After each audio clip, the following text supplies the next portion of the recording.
السلام علیکم ورحمۃ اللہ وبرکاتہ و مغفرتہ۔ دو باتوں میں ہم مسلمان بھائیوں کو جو شک میں پڑتا ہے اس دو باتوں کو بتانا چاہتا ہوں۔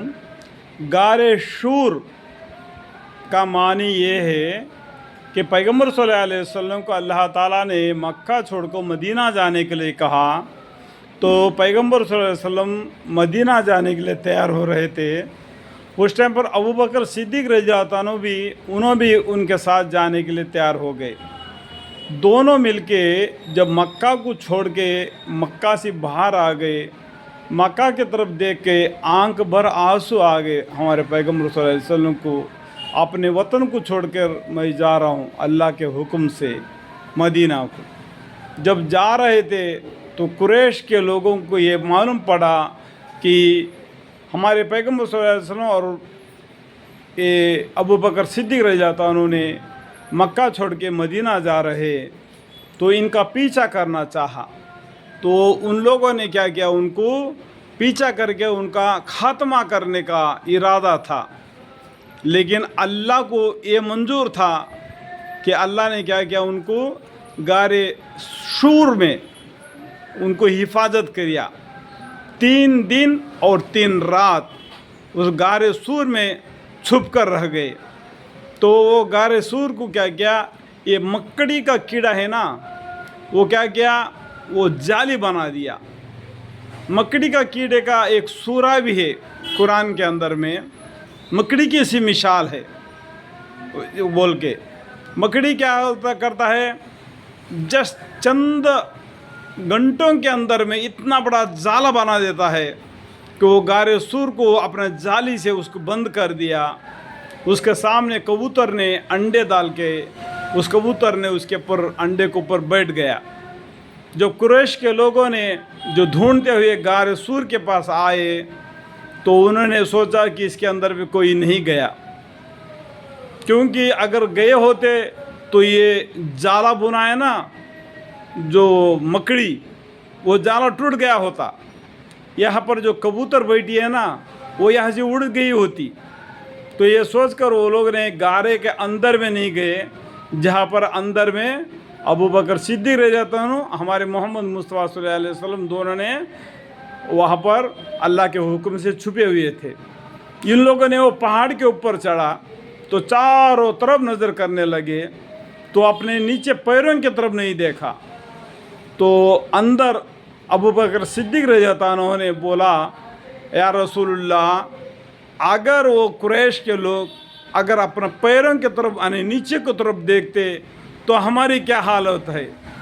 تو ہمارے پیغمبر صلی اللہ علیہ وسلم نے جواب دے دیے، آپ ڈرو مت، آپ ڈرو مت، ہمارے ساتھ اللہ ہے۔ کیا بولے؟ ہمارے ساتھ اللہ ہے۔ تو یہ بات کو ہر مسلمان جاننا چاہیے، ہمارے ساتھ اللہ ہے۔ ہم اللہ کو ڈر کر اپنی زندگی ماں باپ کے قدر کرتے ہوئے زندگی بسر کرنا ہے، یہ حکم ہے قرآن کا، ٹھیک ہے؟ تو میرا کہنے کا مطلب کیا ہے، جو جواب ہمارے محمد مصطفیٰ صلی اللہ علیہ وسلم نے دیے تھے، آپ ڈرو مت، ہمارے ساتھ اللہ ہے۔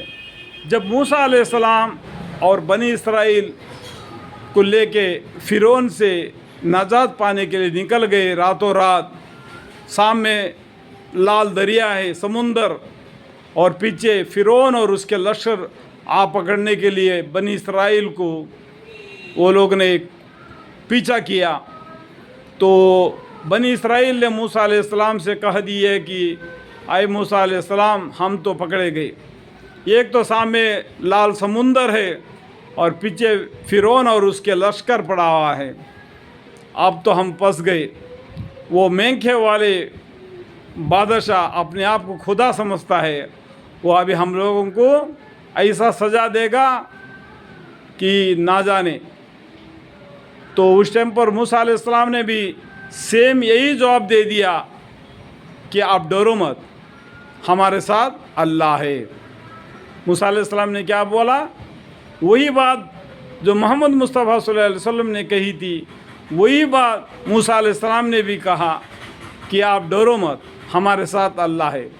تو موسیٰ علیہ السلام نے اللہ سے دعا مانگی، اللہ تعالیٰ نے بولے آپ کے ہاتھ میں جو لاٹھی ہے نا، وہ لاٹھی کو لال سمندر کے اوپر مارو تو وہ آپ 12 راستے کھل جائیں گے کہ بنی اسرائیل کے 12 قوم تھے، ہر آدمی آپ اپنا راستہ میں بول کے آگے بڑھ کے جلدی سے نکل گئے۔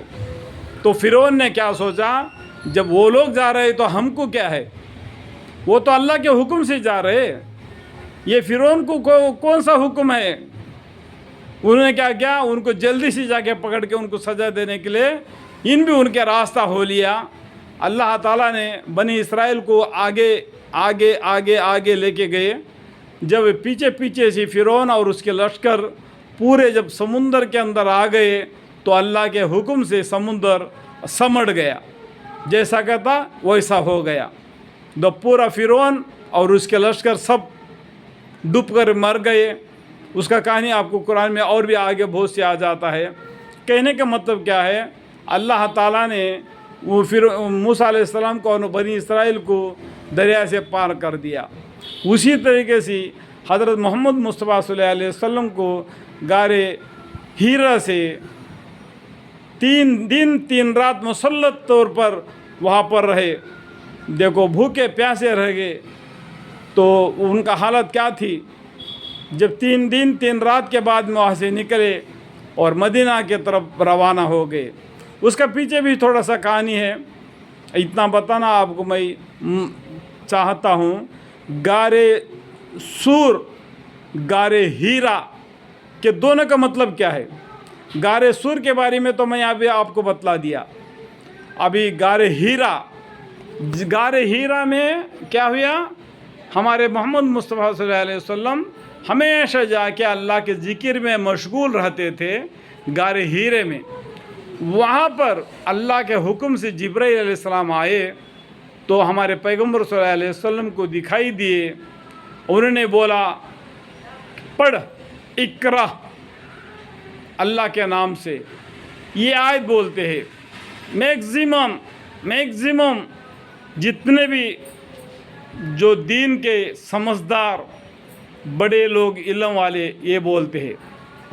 اور یہاں پر اور ایک بات ہے کہ یا ایھا المزمل قم اللیل الا قلیلا نصفہ منہ قلیلا او زد علیہ ورتل القرآن ترتیلا۔ تو اس طریقے سے بھی بولے تو جبریل علیہ السلام کو دیکھ کے ہمارے پیغمبر صلی اللہ علیہ وسلم غار حرا سے ڈر کر گھر آ گئے اور اپنی بیوی خدیجہ رضی اللہ عنہا کو بولا کہ میرے کو ڈر لگ رہے، میرے کو ٹھنڈ سا محسوس ہو رہے، میرے اوپر چادر اڑاؤ۔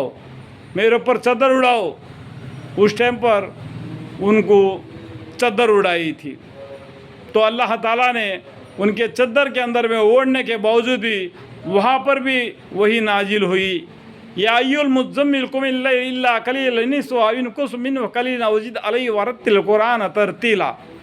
ان کا معنی آپ کو 29واں پارے میں یہ سورہ آپ کو ملے گا، آپ پڑھنے سے آپ کو وہاں کا معنی معلوم پڑ جائے گا۔ میرا کہنے کا مطلب کیا ہے، غار سور، غار حرا۔ غار حرا میں قرآن نزول ہونا شروع ہو گیا۔ غار سور میں ہمارے پیغمبر صلی اللہ علیہ وسلم نے مکہ سے مدینہ جاتے وقت بیچ میں 3 دن 3 رات غار سور میں آرام کیے۔ یہ ان دونوں کا مطلب ہے، یہ سمجھانے کا میرا ارادہ ہے، اس لیے میں نے ان دونوں کے بارے میں فرق بتلا دیا کہ غار سور کیا ہے، غار حرا کیا ہے۔ اللہ سب کو سمجھنے کی توفیق عطا فرمائے، آمین۔